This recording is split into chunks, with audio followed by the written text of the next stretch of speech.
사도행전은 크게 두 개의 부분으로 이해할 수 있습니다. 베드로를 중심으로 한 예루살렘 교회의 유대인 선교에 대한 부분과 바울을 중심으로 한 안디옥 교회의 이방인 선교의 부분으로 나눠볼 수 있습니다. 베드로와 바울은 사도행전의 중요한 두 인물입니다. 누가는 이 두 사람을 통해서 베드로에게서 바울로, 또 유대 그리스도인에게서 또 이방인 그리스도인으로 옮겨가는 형식으로 사도행전을 기록하고 있습니다. 오늘 본문은 안디옥 교회가 바나바와 바울을 선교사로 파송하는 과정과 또 첫 선교지로 키프로스 전도를 다루고 있습니다.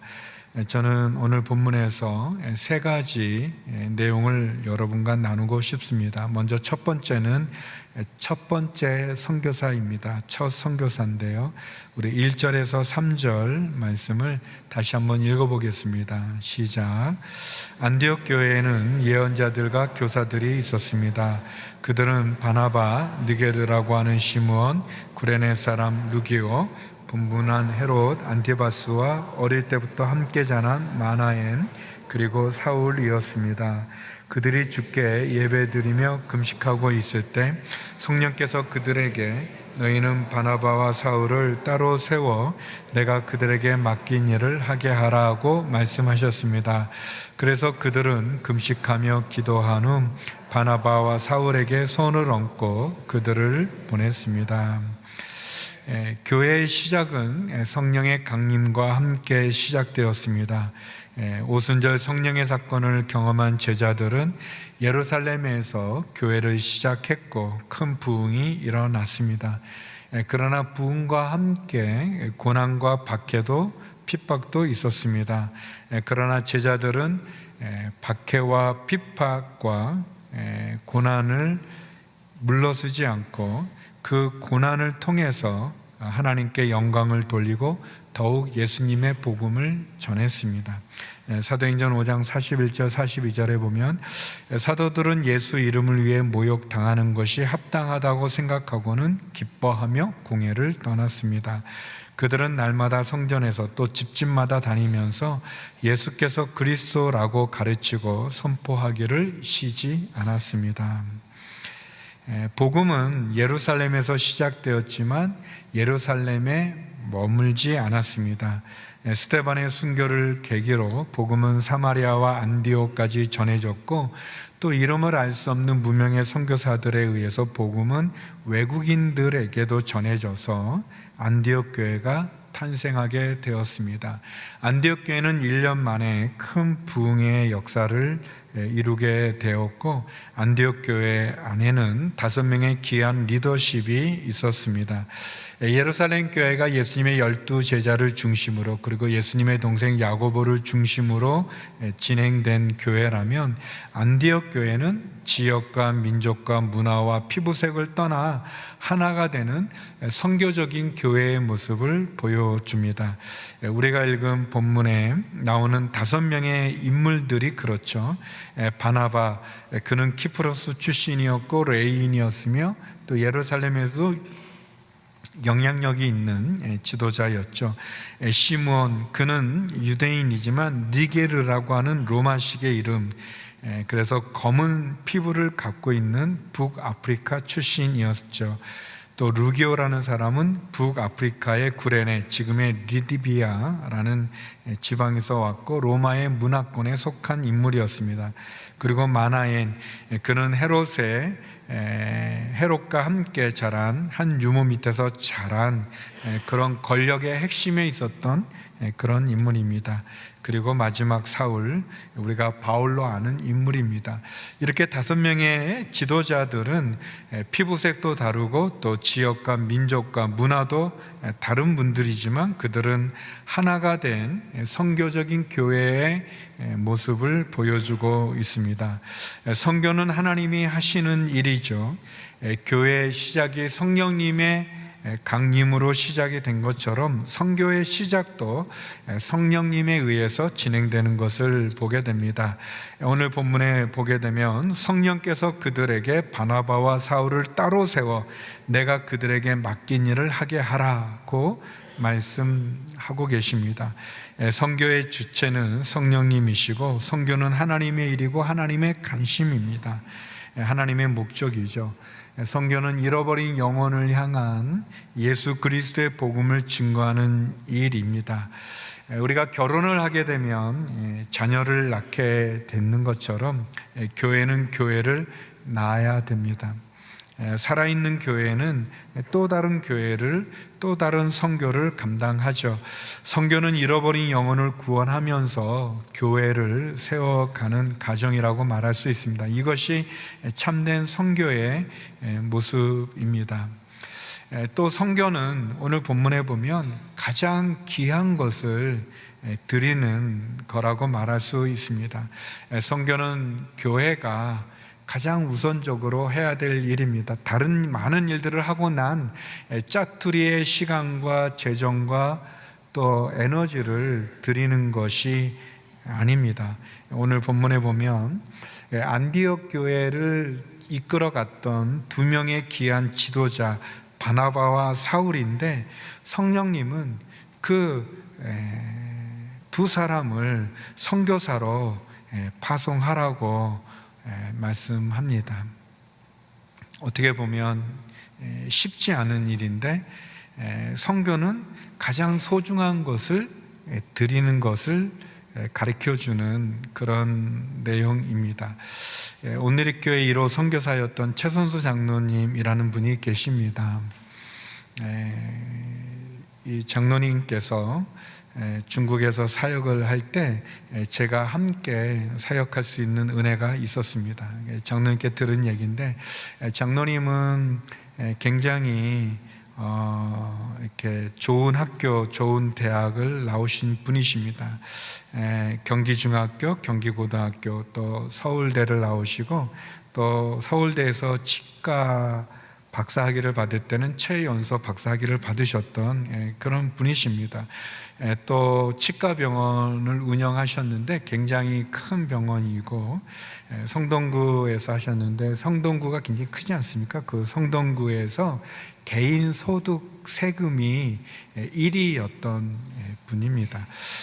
장로님께서 겸손하셔서 다른 분들이 제대로 세금 신고를 안 해서 내가 1등을 했다고 그렇게 얘기도 하셨지만 아무튼 그래도 굉장히 큰 분인데 제가 이제 함께 중국에서 사역할 때 들은 얘기인데 이제 장로님이 조카가 있는데 건축 설계사를 하는 조카인데 그분도 또 굉장히 유명한 분입니다. 우리 그 강남의 인터컨티넨탈 호텔을 이렇게 또 참여하셨던 그런 분이신데 그분도 이제 근데 조카인데 나이 차이가 많이 나지 않는 조카인데 전도를 하셨어요.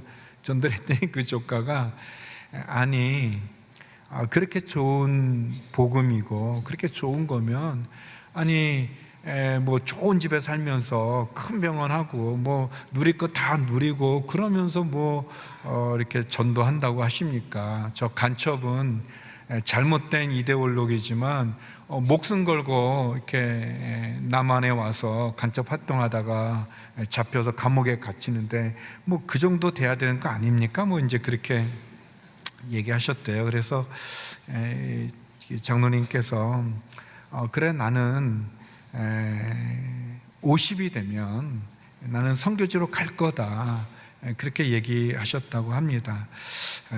요즘은 100세 시대에서 인생의 한금기는 60, 70이다 80이다 그런 말도 하지만 이때 당시에 50은 가장 절정에 이르는 나이고 그리고 모든 것이 경제적으로도 안정을 누리고 모든 사회적인 지위나 경제적인 사항이 모든 걸 최선 이렇게 최고의 어떤 그걸 누릴 수 있을 그때 나는 나의 삶을 선교에 바치겠다 그렇게 이제 말씀하셨습니다. 우리 최선수 장로님께서 선교사로 헌신한다고 했을 때 하목사님도 사실 놀래고 또 말리기도 하기도 하셨습니다.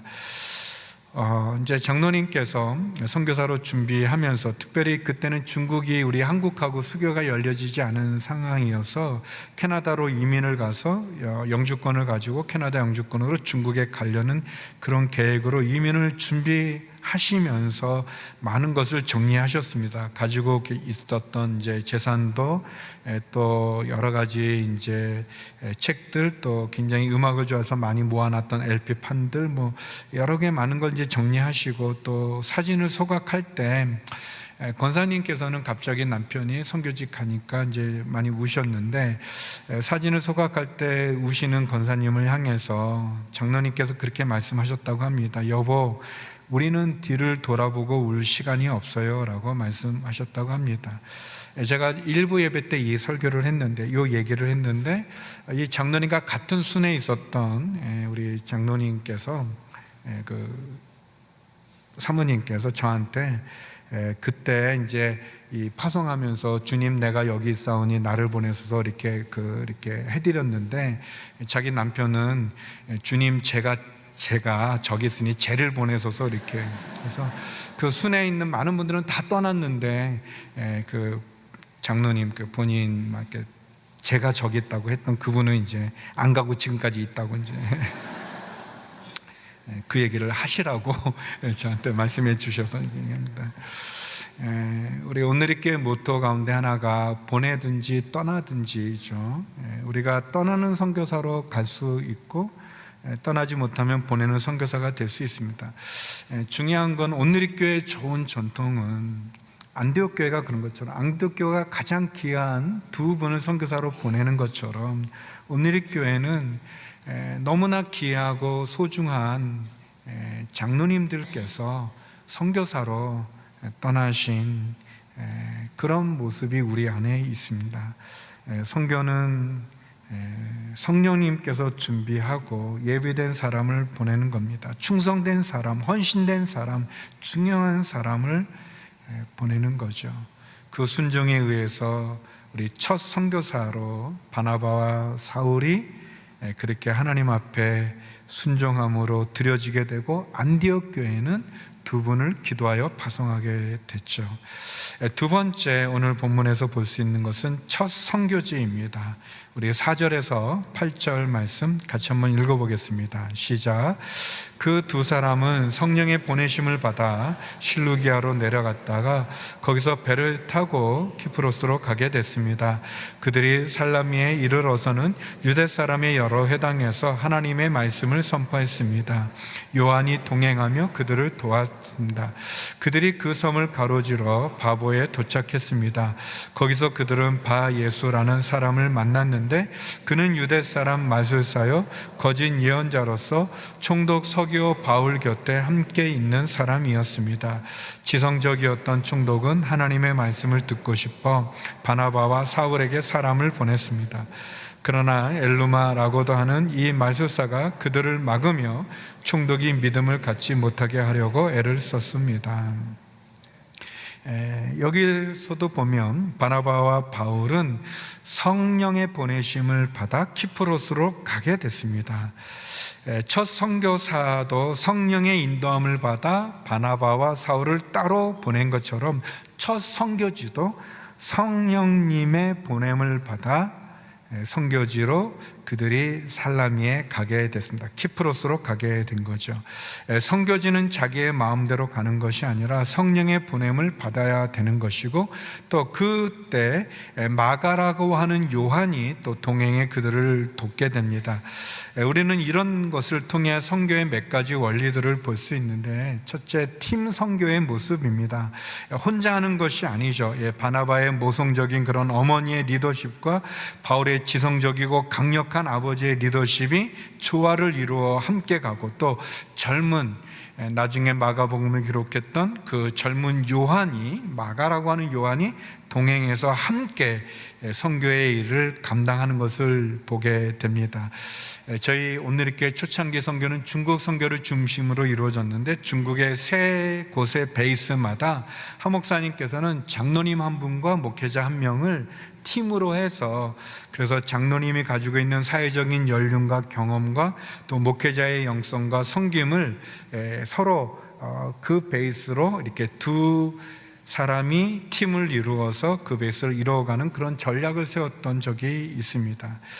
또 아까 나눴던 것처럼 가장 소중한 것을 드리는 것이고, 선교지도 성령의 인도함을 받아 가는 것, 그리고 한 곳에 머무르는 것이 아니라 주요 도시의 거점으로 옮겨가면서 한 곳에 머무르지 않고 옮겨 다니며 전하는 그런 전략들을 세운 것을 보게 됩니다.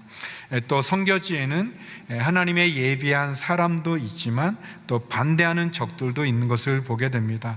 바나바와 바울은 서교 총독을 만나게 됐는데 그는 아마도 지방 총독이었던 것 같습니다. 그러니까 로마의 황제가 직접 임명했던 빌라도라든지 벨릭스라든지 베스도 하는 그런 총독 밑에 있었던 지방 총독을 만나게 하죠. 더불어서 또 하나님의 예비된 사람도 만나지만 그러나 반대하는, 사단이 거짓으로 사람을 미혹하고 복음을 거절하고 교묘하게 방해를 하는 그런 인물도 만나게 됩니다. 요한복음 8장 44절에 보면 너희는 너희의 아비인 마귀에게 속해 있고 너희는 너희의 아비가 원하는 것을 하고자 한다. 그는 처음부터 살인자였다. 또 그 안에 진리가 없기 때문에 진리 안에 서지 못한다. 그는 거짓말을 할 때마다 자기의 본성을 드러낸다. 이는 그가 거짓말쟁이이며 거짓의 아비이기 때문이다. 선교지에는 복음을 받아들이는 사람도 있지만 복음을 방해하는 그런 인물도 있습니다. 바예수라는, 이 바자는 아들이라는 뜻인데요, 그러니까 예수의 아들, 그런 뜻입니다.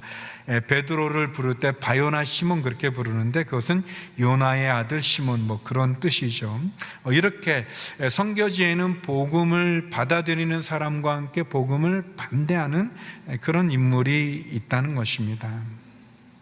저는 우리가 복음을 전하는, 또 전도를 하거나 또는 선교를 하면서 그 선교를 하기 때문에 겪게 되는 고난, 그 박해, 전도하다가 겪게 되어지는 시련들, 그런 게 우리의 삶 속에, 신앙 속에 있어야 되지 않을까, 그런 생각을 해봅니다. 제가 고등학교 때 속했던 선교단체에서 훈련을 받을 때 이제 매일 한 번 전도하는, 그게 이제 숙제였어요. 그래서 전도하고 그걸 이제 기록해서 이렇게 점검받고 했었는데, 한 번은 제가 이렇게 놓쳐가지고 늦은 시간이 됐는데 이렇게 전도할 사람을 이제 전도를 못했던 거예요. 그 이제 버스 타고 집에 가는데 버스에서 그러면 이제 전도해야 되는데 보니까 사람도 많지 않고 뒤에 아저씨 2명이 있는데 딱 봐도 깡패 같은 그런 분인데, 무섭게 생기신 분들, 그분 외에는 없는 거예요. 이제는 이제 딴 사람들이 없으니까 시간이 너무 늦고 제가 놓쳐서 할 수 없이 떨리는 마음으로 이제 교복 입은데 떨리는 마음으로 이제 가서 아저씨 어디서 내리냐고 이제 왜, 그래서 제가 잠깐 할 얘기가 있는데요. 이렇게 두근거리면서, 그렇지만 이제 전도하다가 맞으면 핍박받으면 이제 그게 예수님 십자가에 우리가 동참하는 거니까 이제 그런 영광을 갖고 했는데, 의외로 그 무섭게 생긴 한 분은 좀 약간 괜찮고 한 분은 좀 무섭게 생겼는데, 무섭게 생긴 분한테 전도하려고 잠깐 교회 다니시냐고 예수님 얘기를 좀 이렇게 하려고 하는데, 정작 그 무섭게 생긴 깡패 같은 분은 잘 듣고 괜찮게 생긴 분은 안 듣더라고요. 이렇게 안 듣고 이제 그게 마지막에는 이제 영접 기도를 시켜야 되는데, 아무튼 제가 다 얘기하고 예수님을 영접하는 기도를 할까요? 이제 그랬더니 됐다고, 내가 들었으니 이제 그만 가라, 이제 그랬는데, 우리의 삶 속에 하나님이 예비된 영혼들이 있고 또 반대하는 사람도 있습니다. 그러나 전해야 믿을 거 아니겠습니까? 우리가 선교해야 복음을 듣고, 듣지 않았는데 어찌 믿겠습니까? 오늘 본문에 보면 첫 선교지, 첫 선교사 다 성령의 인도함을 따라 가는 겁니다. 저와 여러분, 우리의 삶 속에 적어도 우리가 복음을 전하기 위해서, 또 선교하기 위해서 희생할 수 있는, 또 그 박해와 고난의 경험이 있을 수 있는 그 은혜가 저와 여러분과 함께하기를 간절히 소망합니다. 마지막 세 번째는 첫 열매입니다. 이 첫 번째 선교에서 첫 예수님을 믿는 열매가 맺어지는 놀라운 일이 일어납니다. 우리 9절에서 12절 말씀인데요, 같이 한번 읽어보겠습니다. 시작. 그러자 바울이라고도 하는 사울이 성령 충만한 가운데 엘루마를 뚫어지게 쳐다보며 말했습니다. 이 마귀의 자식아, 너는 모든 의의 원수로다. 너는 가진 속임수와 거짓으로 가득 차 있구나. 주의 바른 길을 어지럽게 하는 일을 그치지 못하겠느냐? 이제 주의 손이 너를 치심으로 내 눈이 멀어 얼마 동안 햇빛을 보지 못할 것이다. 그러자 즉시 안개와 어둠이 그를 덮쳤고 그는 이리저리 더듬으며 자기 손을 잡아 이끌어줄 사람을 찾았습니다. 이 일을 보자 총독이 믿게 됐고 주에 관한 가르침에 그저 놀랄 뿐이었습니다. 여기 바울이라고도 하는 사울이 이제 바울이라는 이름이 등장합니다. 우리 이재훈 목사님이 여러 번 강조한 것처럼 사울이 이름을 개명해서 바울이 된 게 아니라 그냥 사울은 유대식의 이름이고 바울은 로마식의 바울로스라고 하는 로마식 이름입니다. 이름을 개명한 것이 아니라 이방인들, 외국인들, 로마 사람들에게 익숙한 그러한 이름으로 사용된 걸로 이제 누가가 기록을 합니다. 이제 전도 여행을 통해 바울이 로마의 문화권에 접근하는 그런 모습이라고 이제 볼 수 있겠죠. 이제 그래서 바울이라는 그런 표현이 처음 이제 등장하게 되면서 이후로 이제 바울로 기록이 되는데, 여기 보니까 이 바울이 총독이 예수 믿는 것을 방해하려고 하는 이 엘루마라고 하는 바예수라는 이 무당이죠, 거짓 예언자를 뚫어지게 쳐다보면서 이 마귀의 자식아, 너는 의의 원수다. 이제 주의 손이 너를 치심으로 너의 눈이 얼마 동안 햇빛을 보지 못할 거다라고 이제 대적하니까 눈이 멀게 되고 그리고 그 모습, 그 광경을 보게 된 총독이 예수님을 믿게 되었다라고 이렇게 기억합니다. 첫 선교에서 이 총독이라고 하는 영향력 있는 사람이 예수님을 믿는 경험은 아마도 바나바와 바울에게 굉장한 용기와 은혜가 되었을 것입니다. 이 바울이 어떻게 이렇게 이 거짓 예언자를 눈이 멀게 하는 기적을 일으켰을까? 어떤 영적 전쟁에서 승리하는 모습인데요, 여기 9절에 보면 그 비결은 그가 성령 충만했다는 겁니다. 바울이라고도 하는 사울이 성령 충만한 가운데 우리가 어떻게 귀신을 쫓아내고 영적 전쟁에서 승리할 수 있는가? 그 비결은 성령 충만해야 됩니다. 성령 충만해야 됩니다. 성령 충만하지 않고 기도도 하지 않고 귀신을 쫓아낼 수 없습니다. 우리가 예수님을 진짜로 믿고 아니면 믿는 척만 하는지, 진짜 기도를 하는지 아니면 기도하는 척만 하는지 귀신은 알아봅니다. 그래서 귀신을 쫓아내려면, 영적 전쟁에서 승리하려면 우리가 성령 충만하고 진짜 예수를 믿는 믿음 가운데 거해야 될 것입니다. 내가 능력이 있어서 귀신을 쫓아내는 것이 아니라 내 안에 계신 예수님께서 귀신을 쫓아내는 거죠. 야고보서 4장 7절에 보면 그러므로 하나님께 복종하고 마귀를 대적하십시오. 그러면 마귀가 여러분을 피할 것입니다. 마귀를 대적할 때 마귀가 도망가는 거죠. 바예수라 불리는 마술사여 거짓 예언자를 향해 바울이 말하죠. 이 마귀의 자식아 라고 꾸짖습니다. 예수 그리스도의 이름으로 그를 대적할 때, 그럴 때 놀랍게 사단이 떠나가고 귀신이 떠나가는 그런 기적이 일어나게 됩니다. 초대교회 때나 바울이 전도여행을 할 때나 많은 기적이 일어나는데, 그런 기적은 하나님께서 우리에게 주신 능력이고 우리와 함께하는 역사이죠. 이때 동행했던 마가라 하는 요한이 마가복음을 기록할 때 마지막 16장에서 마가는 이렇게 기록합니다. 우리 같이 한번 읽어보겠습니다. 마가복음 16장 16절에서 18절인데요. 같이 한번 읽겠습니다. 시작. 누구든지 믿고 세례받는 사람은 구원을 받을 것이요, 누구든지 믿지 않는 사람은 심판을 받을 것이다. 믿는 사람들에게는 이런 표적이 따를 것이다. 그들은 내 이름으로 귀신을 내쫓고 새 방언으로 말하며 손으로 뱀을 집어들고 독을 마셔도 아무런 해를 받지 않으며 아픈 사람들에게도 손을 얹으면 병이 나을 것이다. 놀라운 기적입니다. 하나님을 순종하는 사람들, 성령의 보내심을 받은 사람들을 통해 하나님 놀랍게 역사하십니다. 저는 96년도에 아까 말씀드렸던 최선수 장로님께서 사역했던 북경의 농장에서 함께 사역을 하게 되었습니다.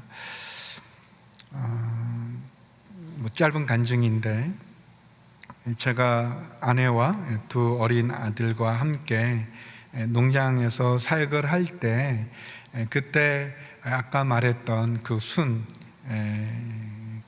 순에 있었던 여러 사람들이 선교지로 떠나게 되었었습니다. 그때 함께 떠났던 분 중에 한 분은 캐나다 밴쿠버에서 교회를 하시고, 그리고 그 교회 청년들이죠, 대학생들을 선교지로 중국에 보냈습니다. 함께 순 예배 드리다가 한 분은 이제 캐나다에 가서 목사님이 되셔서 교회를 하시고, 한 분은 이제 장로님으로 농장에 할 때, 그래서 천진의 어학원에 영어를 가르치려고 이제 그 선교사님께서 보내셨던 그 대학생 2명이 천진에 와서 여름 동안 언어 연수를 했었어요. 그런데 이제 그 최 박사님을 만나라고, 꼭 북경에 꼭 오라고, 가서 보고 오라고 이렇게 지시를 내려서 이 두 청년이 이제 천진에 있는 베이스에서 하다가 잠깐 저희 농장을 방문하게 됐었어요. 그래서 이제 제가 이제 천진에 가서 이제 두 친구를, 대학생들인데 친구들을 데리고 저희 농장에 구경하고, 또 최 박사님하고 이제 교제하고, 그리고 이제 데리고 가는데 젊은이들이어서 그런지 북경에서 천진까지 기차를 타고 간다는 거예요. 그래서 제가 중국 불안하고 96년, 97년 그때니까, 근데 그래도 가고 싶다는 거예요. 기차를 타고 갈 수 있겠냐 했더니 갈 수 있겠다. 그래서 북경에서 제가 이제 저희 농장에서 좀 가까운 기차역에 데려다 주고, 이제 기차에서 이제 천진까지 기차 타고 이제 가는, 우리 서울에서 인천 정도 되는데 그 정도인데, 근데 이제 제 아내가 몸이 아팠습니다. 굉장히. 근데 이제 몸이 아팠는데 병원에 가기에는 조금 어려운 그런 상황에 이 친구들을 이제 아무튼 이제 보내주는데, 기차에게 이제 데려다 주고 이제 가라고 하는데, 중국은 그 기차 문화입니다. 그래서 기차역이 굉장히 커요. 굉장히 큰데, 그런데 이 친구들이 갑자기 이제 헤어지려고 그러는데, 뭐 준비한 게 없어서 그런지 저희 둘을 앉혀놓고 손을 내면서 당신은 사랑받기 위해 태어난 하는 거예요. 진짜 저가 쑥스러워했고, 아내는 더 쑥스러웠고, 괜찮다고 그냥 근데 이 친구들은 좀 저희가 불쌍했는지, 또는 뭐 이렇게 하고 싶은지, 그래가지고 이제 할 수 없이 의자에 저희를 앉히고 노래를 불렀는데, 중국 사람들이 처음 보는 광경이어서, 또 중국은 사람이 많잖아요. 그 역전에 많은 사람들이 몰려들어서 그 그 광경을 구경하는데 진짜 창피하고 참 몸둘 바를 모르는 그런 상황이었는데 아무튼 감동은 있었어요. 그 친구들이 가고 그 다음날 아내가 일어났을 때 아내가 자기 몸에 병이 떠난 거를 알게 됐어요.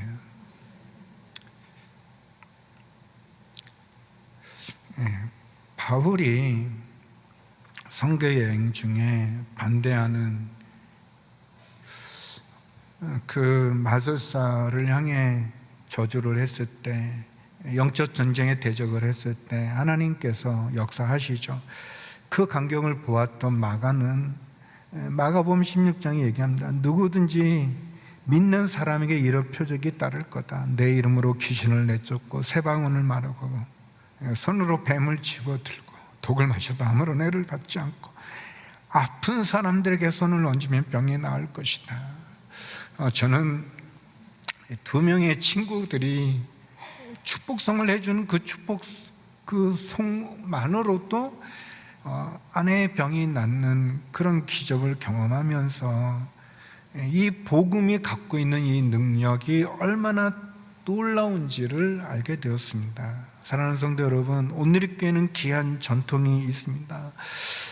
바나바와 바울 안디옥 교회에 기회했던 것처럼 우리 처음으로 장로장립을 받았던 우리 김영길 장로님은 포항에 그 벌판에 한동대학을 세우는데 헌신해서 가셨고, 또 소장으로 예편하셨던 조성록 장로님은 일본에 가셔서 그 장군으로 퇴역하신 그분이 일본어를 배우며 야찌 온누리교회를 세우시고, 최선 장로님, 또 박순철 장로님은 대련에서 사역을 하시다가 또 주님의 품에 안겨 첫 순교자가 되는 그런 전통이 우리 온누리교회에 있습니다. 온누리교회는 내년 창립 40주년을 맞이하지만 현재까지 누적 파송 선교사가 2272명이고 또 현재 활동 중인 선교사님은 71개국에 878명이 선교사로 사역하고 있습니다.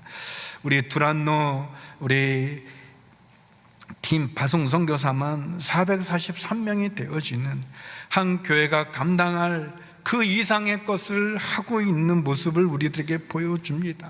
성도 여러분, 하나님의 마음은 잃어버린 영혼에게 있습니다. 우리가 자랑할 수 있는 것, 우리가 해야 되는 것, 그것이 우리가 얼마나 할 수 있느냐 없느냐가 아니라 하나님이 하라 하시면 해야 되는, 하나님이 가라 하면 갈 수 있는, 그래서 우리의 가장 소중한 것을 드릴 수 있는 그런 교회가 우리 온누리교회, 우리의 선배들이 우리들에게 보여주신 아름다운 모습이고, 우리는 그 역사에, 그 부르심에 이어져 있는 거죠. 온누리교회를 세울 때 온누리교회 머릿돌에는 단 한 구절이, 성경 구절이 있고 거기에 온누리 성도 일동이라고 기록했습니다. 온누리교회가 왜 있어야 되는지, 왜 세워졌는지, 온누리교회가 무엇을 향해 가야 되는지를 보여주는 말씀이죠. 그것은 마태복음 28장 19절 20절입니다.